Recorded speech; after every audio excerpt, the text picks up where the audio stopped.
नमस्कार दोस्तों, मैं हूं सौरभ शर्मा। आप देख रहे हैं भारत 24।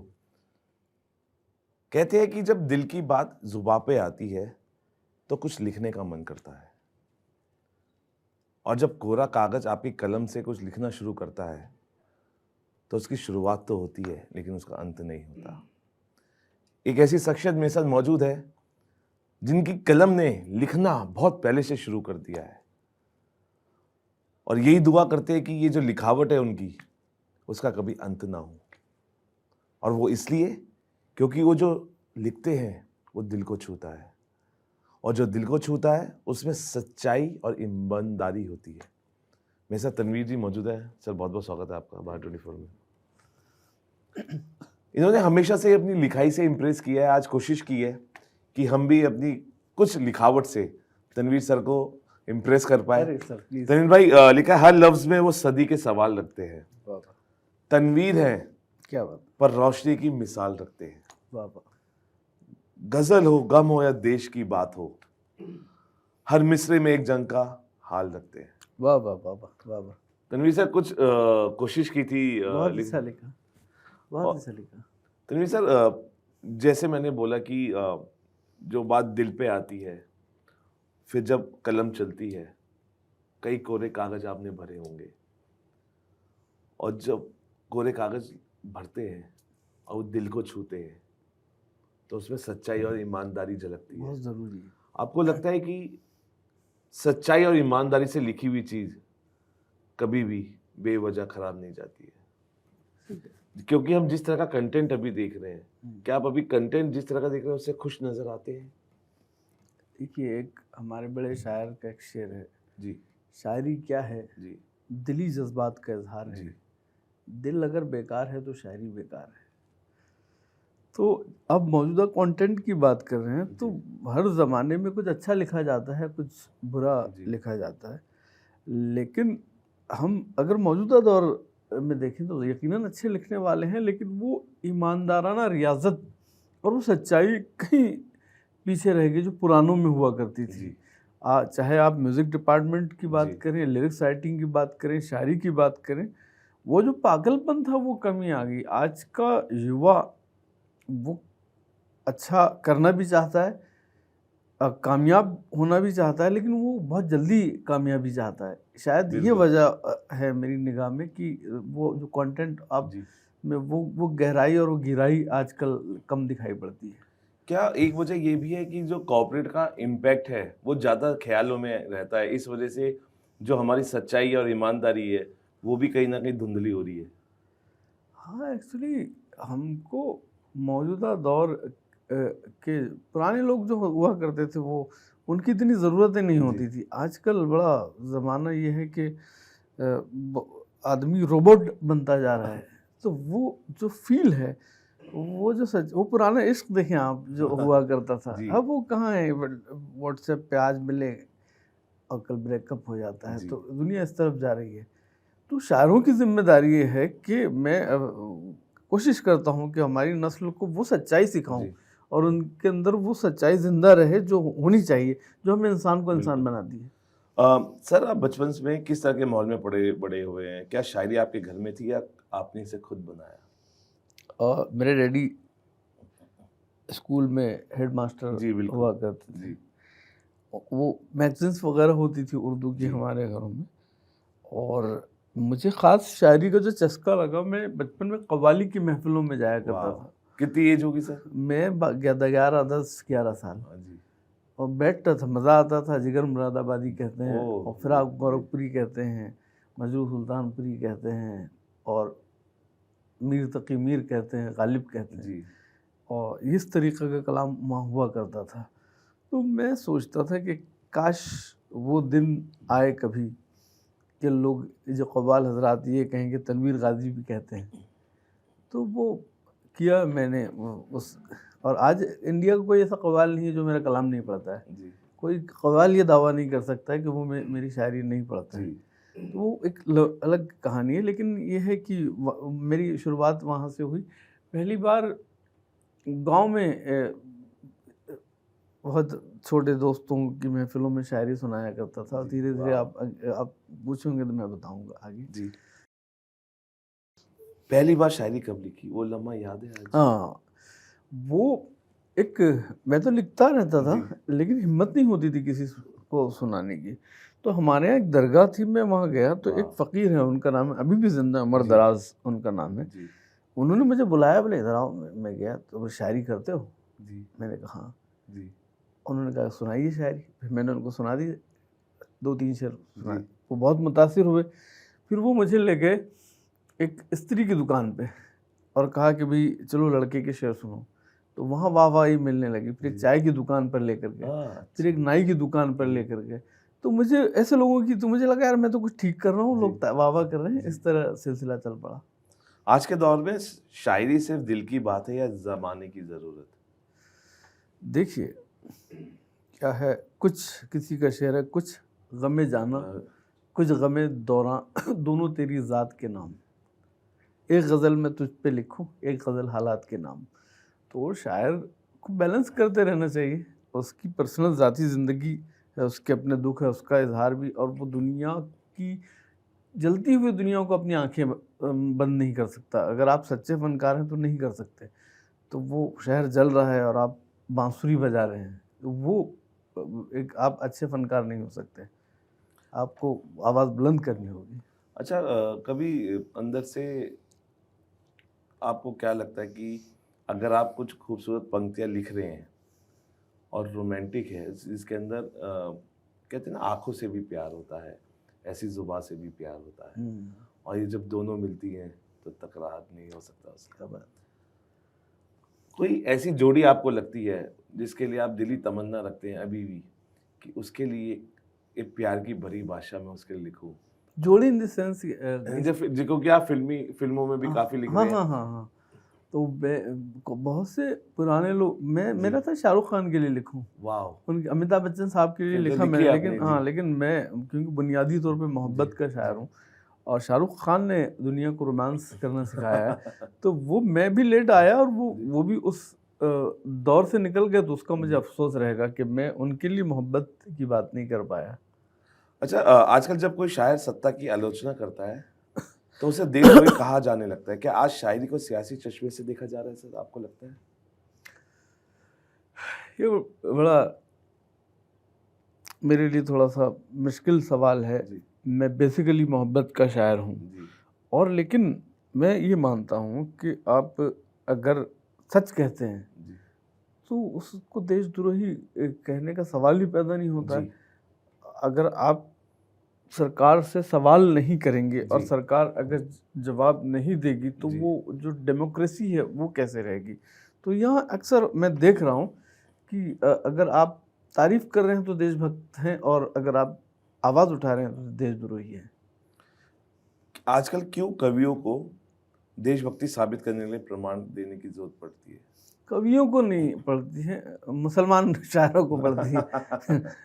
तो ये नहीं होना चाहिए। मुसलमान, देखिए मेरा ये मानना है कि आदमी को जब तक आप अच्छे इंसान जी, बिल्कुल। नहीं बनते हैं तो ना आप अच्छे हिंदू हो सकते हैं, ना अच्छे मुसलमान हो सकते हैं। और क्या है कि कोई निदा फाजली का एक शेर है, कोई हिंदू, कोई मुस्लिम, कोई ईसाई है, सबने इंसान न बनने की कसम खाई है। आपने क्या पूछा था सवाल? मैंने कहा था सर कि आज के दौर में कवियों को देशभक्ति साबित करने के लिए हाँ, प्रमाण देना पड़ रहा है। तो क्या ज़रूरत है प्रमाण देने की यार, कि कहाँ है खून बॉडी का निकाल के दे सकते हैं, और कुछ नहीं कर सकते हैं। बुरे लोग हर समाज में होते हैं, अच्छे लोग हर समाज में होते हैं। तो उस समाज को आप ये नहीं कह सकते कि बुरा समाज है, बिल्कुल। उसमें कुछ लोग बुरे हैं यकीनन। सर, आपने कभी महसूस किया है किसी विशेष धार्मिक या वैचारिक सोच की वजह से आपकी किसी कविता या शायरी को रोका या सेंसर किया गया हो? होता है। एक मुशायरे में जी। गेटवे ऑफ इंडिया का बॉम्बे। मुशायरा था, और गेटवे ऑफ बॉम्बे में है ना जी, वो जी, जी। गेटवे, हाँ जी, वहीं जी। पे 26 जनवरी पे। तो मैंने कह दिया था कि भाई आज 26 जनवरी है, लेकिन मैं ऐसा महसूस कर रहा हूँ कि देश के ऐसे हालात हैं कि जमहूरियत की लाश पड़ी है और हम उसका मातम मना रहे हैं। तो वो एक पॉलिटिशियन उछल गए थे। फिर मैंने अपने आप मैंने और भी कुछ शायरी सुनाई तो थोड़ा सा जी। समझे कि मैं क्या कहना चाहता हूँ, तो होता है। अच्छा, क्योंकि आजकल ना कोई एक्सप्लेन कर नहीं पाया 3 चीज़ों को, अच्छा, क्योंकि तनवीर सर आप बैठे हैं तो मुझे लगता है कि आपसे बेहतर इसको और कोई एक्सप्लेन नहीं कर। प्यार, इश्क और मोहब्बत क्या है? सर अब ये एक्चुअली ये फ़र्क जो है तो ये बहुत आसान चीज़ नहीं है जी, बिल्कुल, बिल्कुल। ये सवाल, और इसको बड़े-बड़े मतलब जो वेल नोन पोएट्स जी। हैं जो अपने आप को कहते हैं नाम निहाद, वो भी नहीं समझ पाते। एक लाइन में मैं आपको बताता हूँ, प्यार और इश्क दोनों में फ़र्क बताता जी, हूँ। एक बेटी अपने बाप से प्यार करती है, इश्क नहीं करती, जी, बस यही फ़र्क है। वाह! सर, आज के इंस्टाग्राम शायरों ने शायरी को एक सतही कंटेंट बना दिया है। क्या मुशायरे अब सिर्फ इवेंट बनकर रह गए हैं, महसूस होता है आपको? देखिए, सोशल मीडिया ने शायरी को फ़ायदा भी पहुँचाया और जी, नुकसान भी बिल्कुल। पहुँचाया है। और जॉन एलिया बहुत अच्छे शायर हैं, उन्हें ज़िंदा किया दोबारा सोशल मीडिया ने। जी। लेकिन ये जो व्यूज़ का चक्कर है ना, बड़ा बेकार है। मतलब ये है कि मेरी नज़र में शायर 2 टाइप के होते हैं, रील रील के शायर और फ़ील के शायर। तो ये है कि व्यूज़ उस चीज़ को जी, ज़्यादा आते बिल्कुल। हैं जो ख़राब है, आम तौर पे मैं देखा जा रहा हूँ। इनको ट्रोल किया जा रहा है। हाँ, जी, तो अगर आपके व्यूज़ अगर अच्छे आ रहे हैं, तो आपको शायरी पे मेहनत करने की ज़रूरत है। बिल्कुल। मेरा एक शेर, मेरी आँखों को नया ख्वाब दिखाने के लिए, जी, मेरी आँखों को नया ख्वाब दिखाने के लिए, शुक्रिया जान, मेरी जान बचाने के लिए। मेरे रोते हुए मिसरों पे वो हँस के बोली, शेर अच्छा है मगर रील बनाने के लिए। तो रील वालों ने बड़ा जज़्बात को सस्ता कर दिया है। आपको लगता है उर्दू भाषा को आज जानबूझकर अपेक्षित किया जा रहा है? क्या ये महज भाषाई गिरावट है या किसी बड़ी साजिश का हिस्सा? भाई उर्दू उस उस पौधे की तरह है जो पथरीली ज़मीन में भी हरा रहता है। उर्दू ख़त्म नहीं होता रहे। कुछ लोग हैं जो चाहते हैं, एक शेर जावेद साहब ने के पढ़ा, तो उसका मफ़हूम ये है कि एक शख्स ने ये कहा है कि मैं उर्दू को मिटा दूँगा, और ये बात भी उसने उर्दू में कही है। तो उर्दू मिट नहीं सकती, उर्दू बिल्कुल। हमारी रगों में बहती है। उर्दू हमारे कल्चर का हिस्सा है। हाँ, हमारे हम बिल्कुल। सांस वो हिंदी भी है। ये नहीं कह सकते कि हम हिंदी के बिना जी सकते हैं, जी, और ये भी कि उर्दू, जी। हिंदी उर्दू दोनों नहीं मर सकते। जब समाज में नफरत फैल रही हो तब साहित्यकारों की चुप्पी एक किस्म की सहमति मानी जाए, या खामोश शायर उतने ही दोषी जितने की नफरत फैलाने वाले सब? एहतजाज ज़रूरी है, लेकिन अभी सूरत हाल ये है कि बड़ा मुश्किल है। मतलब एक शायर के पास एक बिस्लरी की बोतल है और एक जंगल जल रहा है, तो वो कैसे उसको बुझाएगा? आवाज़ तो बुझाने वालों में आपका नाम होना चाहिए। जी। मैं इससे सहमत हूँ। जी। कभी सर आपको अपनी शायरी की वजह से, क्योंकि जब इतनी सच्चाई आप दिखा देते हैं, ईमानदारी से लिख देते हैं, कभी धमकी वमकी मिली कि इस तरह का क्यों लिख रहे हो और लिखावट इसको बंद कीजिए? क्योंकि सच्चाई दिखाने की हर किसी में हिम्मत होती नहीं है और ईमानदारी से लिखने की भी हिम्मत नहीं होती है। नहीं, बहुत से लोग नाराज़ हो जाते हैं, जी। हालाँकि मैं बुनियादी तौर पे मोहब्बत का शायर हूँ। जी। लेकिन कभी-कभी चीख जाता है तो वो कुछ लोगों को बुरा लगता है, कुछ लोगों को अच्छा लगता है। आपको लगता है गिने चुने शायरों को ही मंच, मीडिया या फ़िल्म मिलती है, जबकि सैकड़ों प्रतिभाएँ गुमनामी में खो जाती हैं? नहीं, मैं आपसे एग्री कर रहा हूँ इस बात पे। क्या होता है कि इसमें 2 चीज़ें होती हैं। एक तो आपकी सलाहियत और आपकी किस्मत, और इसके अलावा एक चीज़ बहुत जो नहीं समझ पाते हैं हमारे जो क्रिएटिव लोग हैं, जो अच्छे लेखक हैं, कि अगर आप अच्छे लेखक हैं, बहुत अच्छे क्रिएटिव आदमी हैं, बहुत अच्छा, तो ये कामयाब होने के लिए जो ताकत है 10% है, 90% दूसरी चीज़ है।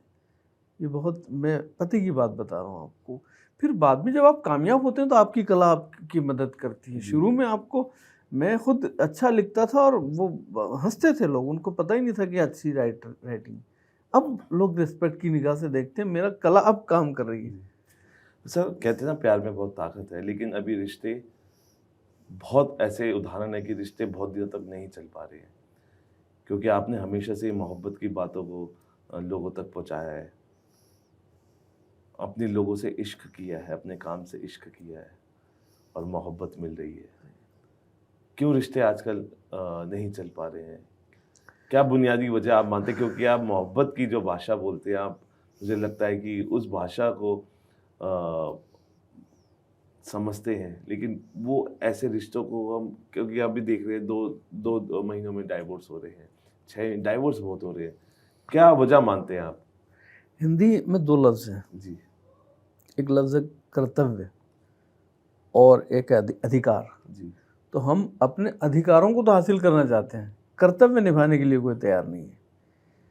और रिश्ते को आगे तक ले जाने के लिए बहुत ज़्यादा कुर्बानियाँ देनी पड़ती, कड़वे घूंट पीने पड़ते हैं, खुद को तब्दील करना पड़ता है। मैं निदा फाजली का एक शेर सुनाता हूँ, मुमकिन है सफ़र हो आसान, अब साथ भी चल कर देखें। ओहो, वाह, मुमकिन है सफ़र हो आसान, अब साथ भी चल कर देखें, कुछ तुम भी बदल कर देखो, कुछ हम भी बदल कर देखें। तो रिश्ते को ज़िंदा रखना है तो आप ये नहीं कि हम खुद पत्थर की लकीर नहीं है, दोनों को तब्दील होना पड़ेगा, एक दूसरे को समझना पड़ेगा। लेकिन लोग बड़े प्रैक्टिकल हो गए हैं, यूज़ एंड थ्रो की चीज़ हो गया रिश्ता आजकल। सर आपको लगता है क्योंकि आप बॉलीवुड फ्रेटर्निटी का हिस्सा भी हैं, जी, राइटर्स को वो पहचान नहीं मिल पाती है, कई बार उनका नाम गुमनामी में खो जाता है। आपको लगता है कि क्योंकि जो मेहनत राइटर्स कर रहे हैं वो उनको पूरा उनका नहीं मिल रहा है जो उनको मिलना चाहिए? बिल्कुल एग्री कर रहा हूँ। वो क्या है कि एक्चुअली राइटिंग तो एक ज़मीन है जी, जिस पे इमारत बनती है। राइटिंग अदाकार को अदाकार बनाती जी, है। जैसे आमिर खान और जावेद अख्तर साहब में एक बार बहस हो गई किसी मुद्दे को लेकर, तो आमिर खान साहब ने कहा कि भाई जावेद साहब, जो गाना होता है स्टार की वजह से चलता है, गाने की वजह से स्टार नहीं चलता। तो जावेद साहब ने कहा जब क़यामत से क़यामत तक आई थी तब आप कौन से स्टार थे, आप तो गानों के लिए चले। तो ये है कि राइटर की बहुत अहम भूमिका होती है, लेकिन उसको कबूल करने के लिए थोड़ा बड़ा दिल बॉलीवुड को करना होगा। और भी हालात बदल रहे हैं, लेकिन ये है कि फिर भी एक उसको थोड़ा वक्त लगेगा।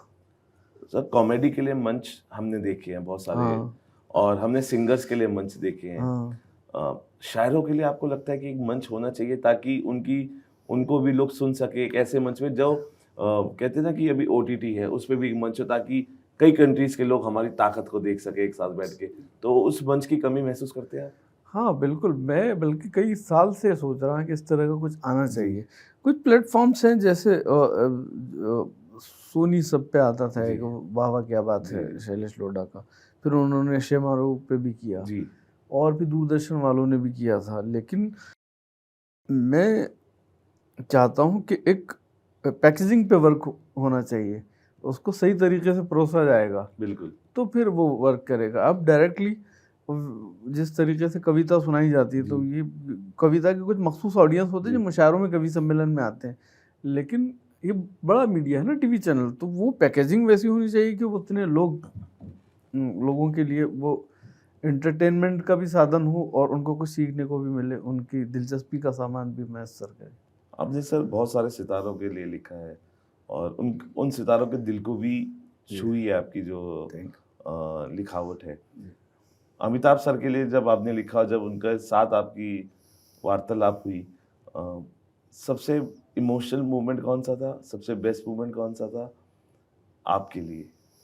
मेरे लिए बच्चन साहब के साथ तो रिकॉर्डिंग के वक्त भी जी, मैं था, जी, बड़ा अच्छा एक्सपीरियंस था मुझे। अच्छा उस दिन लगा जिस दिन सुजीत सरकार साहब ने मुझे कॉल किया है कि जी, भाई अमिताभ बच्चन साहब आपसे बात करना जी, चाहते हैं। तो मुझे मेरी ज़िंदगी का सबसे बेहतरीन दिन मानता हूँ मैं। अपने था मुंबई में था और बढ़िया, फिर वो बच्चन साहब ने बात की और उन्होंने वो जो फ़िल्म पिंक की पिंक, कविता, उसकी टेक्निकल जी, चीज़ों पे उन्होंने जी, बात की, तो मैंने जितना मैं जानता था मैंने जी, उनको बताया। इतने बड़े आदमी होने के बाद उन्होंने ज़रूरी समझा कि राइटर से पूछा जाए कि इसका प्रोनाउंसिएशन कैसा है, जी। ये ऊ की मात्रा बड़ी है या छोटी है। हाँ, अच्छा। तो ये है मामला। तो वो दिन मेरे लिए बहुत अच्छा दिन था जब बच्चन साहब ने मुझसे बात की। अभी आप और किस के लिए लिख रहे हैं, कौन कौन सी आप कौन कौन सी भावनाओं को छूने वाले हैं अभी आने वाले वक्त में?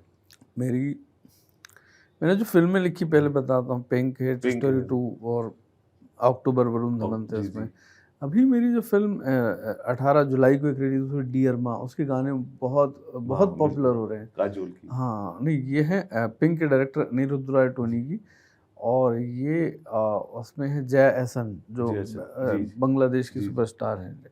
तो वो हैं और बहुत अच्छी फिल्म बनी है। वाह उसके गानों की बहुत तारीफ हो रही है और वो पूरे वर्ल्ड वाइड जी कनाडा वगैरह में भी रिलीज़ हुई है। मेरी अगली फिल्म जो 2-3 फिल्में हैं जिसमें शुजीत सरकार का एक प्रोजेक्ट है, और पिंक के डायरेक्टर के साथ 2 फिल्में हम वाह बातचीत चल रही हैं। आनंद एल राय साहब की एक फिल्म है चकाचौंध, उसका चौहान नाम जी है, मेरे दोस्त उसके डायरेक्टर हैं, वो कर रहा हूँ, और बहुत सी चीज़ें हम लोग कर रहे हैं। लास्ट हमने जो जो कौशिकी सिंगर हैं, बहुत बड़ी जी सिंगर हैं, उनके पिताजी हैं पंडित अजय चक्रवर्ती। जी तो मेरा गाना इन लोगों ने बड़े बड़े लोग हैं, इन्होंने मेरी खुशनसीबी कि मेरा गाना उसमें गाए हैं। पंख एक नाम से एक जी प्रोजेक्ट आया, जो बहुत लिटरेचर भी आपको उसमें दिखाई जी देगा और बड़ा संगीत भी दिखाई देगा। जी तो मैं कर रहा हूँ काम, बहुत अच्छा चीज़ें हो रही हैं और आप देखेंगे कुछ अच्छी चीज़ें। सर, आप किसे ज़्यादा ज़रूरी मानते हैं, बयान की खूबसूरती या भावों की सच्चाई? देखिए, ये होता है कि भावों की सच्चाई जो है, एक बहुत खूबसूरत लड़की है, और जो बयान है वो मेकअप है। तो दोनों की अहमियत है, जी लेकिन मेकअप तो आप बाज़ार से जी खरीद सकते हैं, भाव की सच्चाई बाज़ार से खरीदी नहीं जा बिल्कुल। सकती, वो कलाकार के अंदर होती है, और मैं उसको ज़्यादा अहमियत देता हूँ। सर, आपके पसंदीदा उस्ताद शायर कौन है, जिनसे आपने बहुत कुछ सीखा है? मैंने पढ़ा सबको, जी वलीद अकनी, मीर जी गालिब और मोमिन, फिर हसरत मोहानी, जिगर जोश, फिराक, बशीर बद्र, निदा फाजली, सबको पढ़ा है। बशीर बद्र मुझे अच्छे लगते हैं, फिराक साहब अच्छे लगते हैं, जोश का लहजा मुझे बहुत अच्छा लगता है। सब जिगर मुरादाबादी की शायरी वाह। मुझे बहुत अच्छी लगती है। सर, इंस्टाग्राम शायरी की जो वन लाइनर्स जो आजकल लोग जो हमारी जो जनरेशन जुड़ रही है, क्या ये भी शायरी जैसे शायरी कह के बेचा जा रहा है, है? जी लेकिन ये है कि उसके अलग खरीदार हैं उस चीज़ के, लेकिन उसे शायरी ना कहा जाए, बस मेरा ये एहतजाज है। बिल्कुल। विदेशों में भी हाँ, कोई अभी प्लान्स है जाने का? क्योंकि वहाँ वो मंच होता है जहाँ पे मुझे लगता है कि हमारा सीना 56 इंच का हो जाता है, और जब विदेशी हमारी इस हाँ। ताकत को देखते हैं तो मुझे लगता है कि सबसे ज़्यादा फ़ख्र होता होगा सर उस मुझे मंच बहुत पे। अच्छा लगता है उन लोगों में शायरी सुनाना जिन्होंने कभी शायरी नहीं सुनी है। तो जी, मैं ऑस्ट्रेलिया में मैंने शायरी जी, सुनाई, साउथ अफ्रीका में सुनाई, अमेरिका में सुनाई, दुबई, अबू धाबी वगैरह। अभी मेरे कुछ टूर हैं इंडिया के बाहर के, जी, अमेरिका है, और दुबई में नवंबर में रहेगा, जी, और ऑस्ट्रेलिया में वाह! रहेगा, और फिजी वहाँ पे। जी। तो ये मेरे आने वाले टूर्स हैं। सर, आपको लगता है कि अब एक वक़्त आ गया है जब बहुत सारे शायर एक साथ जुड़ के एक ऐसा मंच क्रिएट करें, टूर्स हों अलग-अलग देशों में जहाँ पे हमारे हिंदुस्तानी रह रहे हैं, हमारी इस मुशायरी को, हमारी शायरी को मिस कर रहे हैं, हम वहाँ तक पहुँचे और अपने हिंदुस्तानी को और गर्व महसूस करा सकें वहाँ पे। जो ये टूर होते हैं, कोई एक नाम रखा जाए एक टूर का, और उस टूर को बहुत सारे भाई लोग, आप जो आपकी फ्रेटर्निटी है, वो सब मिलके उस चीज़ को क्रिएट किया जाए। क्योंकि अब इंडिपेंडेंट सिंगर्स जिस तरीके से कॉन्सर्ट्स कर रहे हाँ, हैं। मैं वो जी, मैं चाहता हूँ जी, जी, कैसा हो। आप जो कह रहे हो वैसा हो रहा है, जी, लेकिन कुछ लोगों ने अपने ग्रुप बना रखे जी, हैं, बस वो गिने-चुने चेहरे जी, उसमें जी, दिखाई देते हैं, विदेशों में शो करते। मैं किसी ग्रुप का हिस्सा नहीं जी, हूँ, मैं इंडिपेंडेंट करता हूँ, जैसा आप कह रहे हैं, अपना मैं सोलो शो करता जी, हूँ, मुशायरों में भी जाता हूँ, कभी सम्मेलन में भी, लेकिन मेरा किसी ग्रुप का कोई टैग नहीं है। जो आप कह रहे हैं वो होना चाहिए, और मैं ये चाहता हूँ कि जो यूथ है, जी, उसमें से अच्छी सलाहियतों को सर्च करके उनको एक बड़ा मंच दिया जाए। ये बहुत ज़रूरी है, और ये सब बड़े लोगों की ज़िम्मेदारी है। बिल्कुल। मेरी भी ज़िम्मेदारी है, और मैं कर भी रहा हूँ उसके लिए काम। वाह! हाँ, तन्वी सर, फिल्म फेस्टिवल्स आपने सुने हैं, इफ्फी जी, होता है, बड़े-बड़े फिल्म फेस्टिवल सरकार करा रही है। जी। क्या कभी भी लगता है कि राइटर्स को उन फिल्म फेस्टिवल्स में कहीं न कहीं नज़रअंदाज किया जाता है, और बड़े-बड़े चेहरे जो से फ़िल्में हैं, उन्हीं को बुला के उसकी स्क्रीनिंग हो जाती है, तबकि और बाकी लोगों को नज़रअंदाज करके, क्योंकि वो एक मंच ऐसा होता है जहाँ पे आपकी ऑडियंस फिर आती है आपसे मुलाकात करने, फिर मुखातिब होती है एक बार कि कौन किस चीज़ का हिस्सा है, उसको वक्त है अब बताने का, उसको उसकी पूरी कहते हैं ना कि उसको उसको जो उसने की है मेहनत उसका फल देने का, लेकिन कहीं ना कहीं हम इसमें भी चूक रहे हैं। कुछ लोग हैं जो ढूंढ ढूंढ कर हक देते हैं। जी मतलब मेरी खुशनसीबी के ऐसे लोग मुझे मिले हैं, लेकिन मैं समझ ही नहीं पाया कि क्यों राइटर के साथ नाइंसाफ़ी होती। अक्सर देखा गया है जी कि राइटर को नज़रअंदाज किया जाता है। कई बार तो मुझे खुद बोलना पड़ा है कि यार मैंने गाना लिखा, अब गाना जब दिख रहा है तो क्रेडिट में मेरा नाम होना चाहिए। बिल्कुल। तो उन्होंने डाला फिर बाद में नाम। तो ये होता है, नहीं होना चाहिए। कहने और की जरूरत क्यों पड़ रही है? यार ये मतलब मैंने जावेद साहब का इंटरव्यू देखा तो उन्होंने, मेरी समझ में नहीं आता ऐसा क्यों होता है। अच्छा ये क्या मेंटेलिटी है कि भाई एक गाना की एग्जांपल देता हूँ मैं आपको। एक गाने में एक म्यूजिक डायरेक्टर होता है, लिरिक्स राइटर होता है, सिंगर, लेकिन हीरो सिंगर होता है, सेकंड लीड होता है म्यूजिक डायरेक्टर, थर्ड नंबर पे राइटर होता है। जी। जबकि राइटिंग अगर ना हो तो गाना कुछ भी नहीं है। बिल्कुल, स्टोरी बोर्ड तो सर राइटर ही क्रिएट करता है। देखिए, एक सिंगर का गाना हिट होता है, जी जी वो बिना शब्दों के वो कहीं परफॉर्म नहीं कर सकता जी, उस गाने को। बिल्कुल और म्यूजिक डायरेक्टर जो है तो धुन के बगैर वो कहीं परफॉर्म नहीं कर सकता। एक शायर बिना ट्यून के और बिना सिंगिंग के रात भर मुशायरा में सुनाता है शायरी। बिल्कुल। तो शायरी को अहमियत दी जानी चाहिए। आज के जनरेशन का कौन सा शायर से आपको सबसे ज्यादा प्रभावित करता है? बहुत लोग अच्छे जी। कहने वाले आए हैं जो मुझे बहुत पसंद, जिसमें चिराग शर्मा एक लड़का है, जी बहुत अच्छा कर रहा है। ज़ुबैर अली ताबिश है, वो अच्छे हैं। 10-12 अच्छे लड़के, बल्कि बहुत अच्छे लड़के हैं जो अच्छा कह रहे हैं ईमानदारी से। और मुझे पूरी उम्मीद है कि ये भाषा जो है हिंदी है, उर्दू है, अच्छे लोग आएंगे इसमें, मर नहीं सकती कि कुछ भी हो जाए। बिल्कुल। सर जाते जाते हमारी ऑडियंस को अगर आपके 2 लाइन्स हो जाएं और हम भी उसका लाइव एक्सपीरियंस ले पाएं। मैं एक्चुअली बुनियादी तौर पे मोहब्बत का शायर हूँ, जी तो मोहब्बत की शायरी जी सुनाऊंगा और चलते चलते कुछ और सुनाऊंगा। पहले कुछ शेर सुना जी देता हूँ जी आपको कि बड़ी बड़ी वायरल शायरी है मेरी, जी बहुत लोग पढ़ते हैं, लेकिन बहुत कम लोग हैं जो नाम भी लेते हैं मेरा। कि उसकी आंखों में मोहब्बत की चमक आज भी है, उसकी आंखों में मोहब्बत की चमक आज भी है, उसको हालांकि मेरे प्यार पे शक आज भी है। नाव में बैठ के धोए थे कभी हाथ उसने, सारे तालाब में मेहंदी की महक आज भी है। और चलते चलते की बात, एक बार टीवी पर रविश कुमार साहब अमिताभ बच्चन साहब का इंटरव्यू कर रहे थे, तो रविश कुमार ने कहा कि भाई बच्चन साहब, चलते चलते आप कोई हरिवंश राय बच्चन की कोई कविता सुनाएं। तो अमिताभ बच्चन साहब ने कहा कि मैं आपको तनवीर गाजी की कविता सुनाता हूं। तो उनकी ज़ुबान से मेरा नाम सुनना, ये बड़ा मुझे, एक्चुअली इसके पीछे भी एक वो है। आपने कहा ना कि ज़िंदगी का कौन सा अच्छा लम्हा, मेरे डैडी मुझसे बहुत नाराज़ रहा करते थे बचपन में कि मैं शायरी करता हूँ।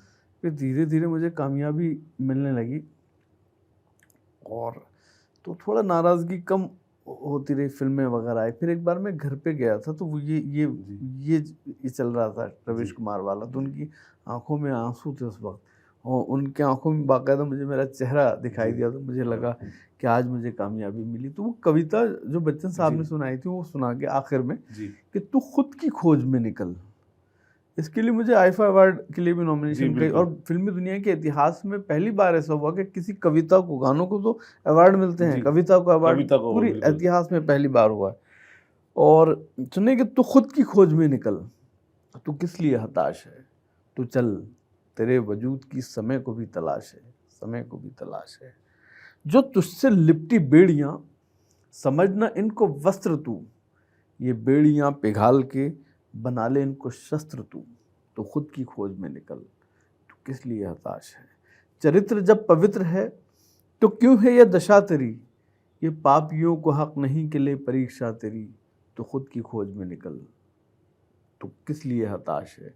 जला के भस्म कर उसे जो क्रूरता का जाल है, तू आरती की लो नहीं, तू क्रोध की मशाल है, तो खुद की खोज में निकल, तो किस लिए हताश है। चुनर उड़ा के ध्वज बना, गगन भी कब कपाएगा, अगर तेरी चुनर गिरी तो एक भूकंप आएगा, एक भूकंप आएगा, तो खुद की खोज में निकल, तो किस लिए हताश। तो चलते चलते जिस तरीके से अमिताभ अमिताभ बच्चन ने तनवीर गाजी की कविता सुनाई और मैं जाते जाते उन्हीं की खिदमत में 2 लाइनें से अपनी Please. चीज़ों को समापन करूँगा। वो जब लिखते हैं तो आवाज़ उठती है, सियासतें भी काँपती है जब स्याही सुकून से बहती है।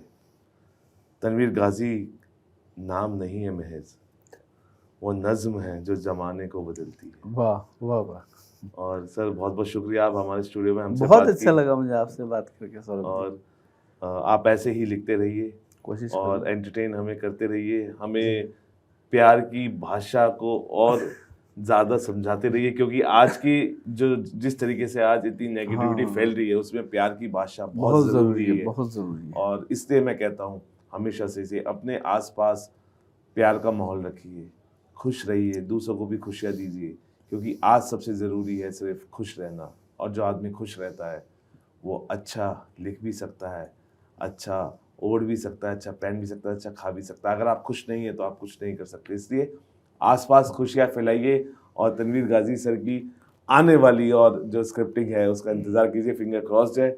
और जब भी वो लिखेंगे तो मुझे लगता है कि जो प्यार है वो आँखों से तो ब्याह होता ही है, लेकिन जब आप उनकी भाषा में बोलेंगे तो आप मोहब्बत फैलाएँगे। Thank you sir talking to us. बहुत अच्छा लगा। फिलहाल अभी के लिए इतना ही, आप बने रहिए भारत 24 के साथ।